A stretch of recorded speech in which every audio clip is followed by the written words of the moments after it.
Welcome back to that handicapping show. I'm Claire Novak, joined once again by Tom LaMarra, and today we are going to take a look at the Claiming Crown down at Gulfstream Park.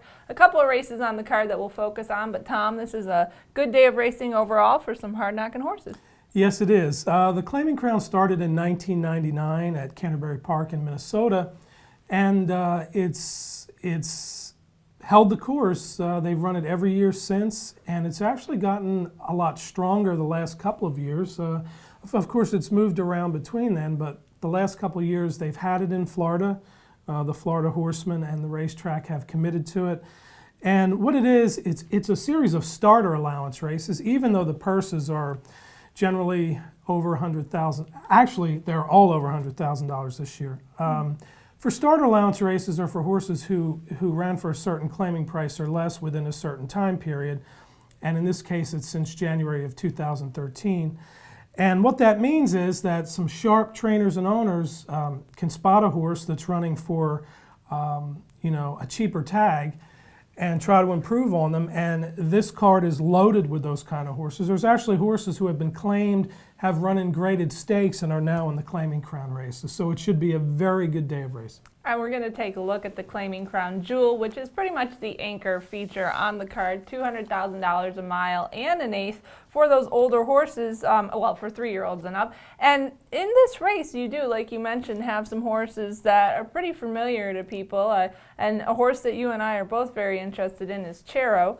And this horse used to run for Team Valor. Actually, Michael Phelps owned a part of the partnership. And back early on when they got the horse, they made a big deal about it, and he was highly regarded on the 3-year-old trail. Didn't end up doing so well at that, although he did run 4th in the Coolmore Lexington earlier on at Keeneland. But one of the reasons I like him, although he's pretty much speed and going this distance, I'm not sure if there's somebody else in here who might catch up to him, but he's been the mile and an eighth and actually has won at it twice. He won in January of 2013 going a mile and an eighth, and he came back and he won the Canonero 2 at Pimlico, which is also a mile and an eighth race, both times on the front end.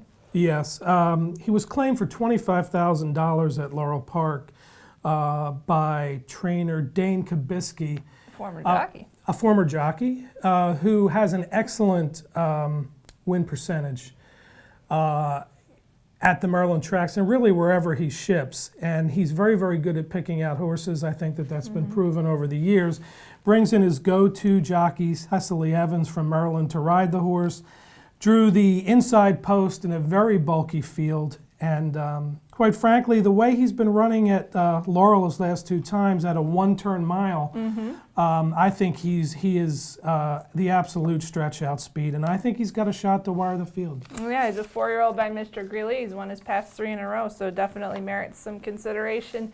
Taking a look at a horse that is owned by connections who always strive to do well in the Claiming Crown, and that would be Erigena, who runs for Ken and Sarah Ramsey and trainer Mike Maker. And this is a horse who also has run pretty well in his past couple of starts. September, he was at Churchill, and October, he was at Keeneland. He won at Churchill and then ran 2nd at Keeneland, both in mile and a 16th races. So he also has won at the distance of this race, however. I think he's an interesting one. And Ken Ramsey always comes in here with horses, loaded with horses. I think a couple of years back, I remember them sweeping a bunch of races on the card. So when they put a horse into here, Mr. Ramsey's quite clever at spotting them where they need to be, and I would give him some serious consideration. Yeah, and if you think that the pace in the Jewel will collapse, the Ramsey horse is certainly one that you would use. Yeah, because he's he a tends nice to closer. come from off the pace, and if in fact that happens, he should be flying late. One horse that I'm going to throw in, drew the 12 post, is Paige McKinney, who was a really nice Pennsylvania bred, who runs well on the grass but also on the dirt.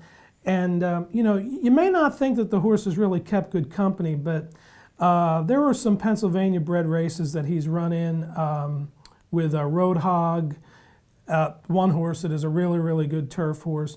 Also, he's run well in open company. He almost won the Mountaineer Mile with a top brisk speed figure. And last time out, ran 2nd at a mile and an eighth at Laurel behind Storm and Monarco, who came back and won the Swatara Stakes, I believe, at Penn National last week. So Not crazy about the post here, but again, not a horse that needs to be that close early, likes to be, but doesn't need to be, so I think he's a factor. And he's one who does measure very well all across the board in the brisk speed figures. He actually is the prime power topper for this race and has the best class rating in here and measures up well as far as the speed goes. One other horse in here that we do want to mention real quick is Cease.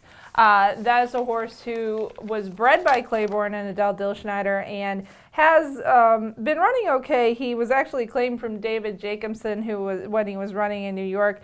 Jason Service ran him at Belmont a couple of times. Last time out, he ran in a grade 3. He ran 5th in the Bold Ruler. So an interesting one to keep an eye on. He's been floating around for quite some time, and I know you and I both thought well of him. Yeah, absolutely. Alrighty, we're going to move along and take a look at one other race on the card, and of course there are quite a few more that you can check out our coverage at bloodhorse.com for thoughts on those. But the Canterbury Stakes, which is a 5-furlong turf sprint, and you and I both agree in here that the West Point horse, Quality Lass, seems very legitimate. She's been running very well in the Mid-Atlantic circuit, but she does need to come back from that 12th in the Buffalo Trace. This is an extremely tough race, sprinting 5 furlongs on the grass. Always an exciting race. Horses in here like Mongol Bull, a really good second behind No Nay Never in the Woodford Stakes at Keeneland in his last start in early October. This is what you're up against here in this race. This is a wide open race. A lot of speed, but also a lot of horses who like to come from off the pace.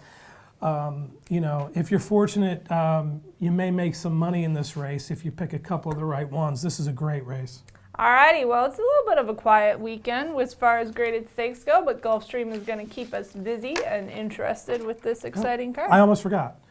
The Canterbury Stakes, one horse that I think has a shot at a price is number 7, Buster Rose, who has done extremely well at 5 furlongs on the turf.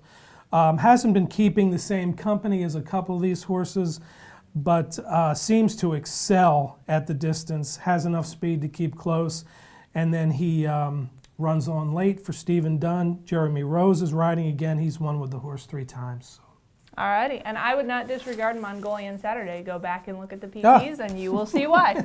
Okay. As always, we want to thank Briss for the PPs, and we thank you for watching The Handicapping Show.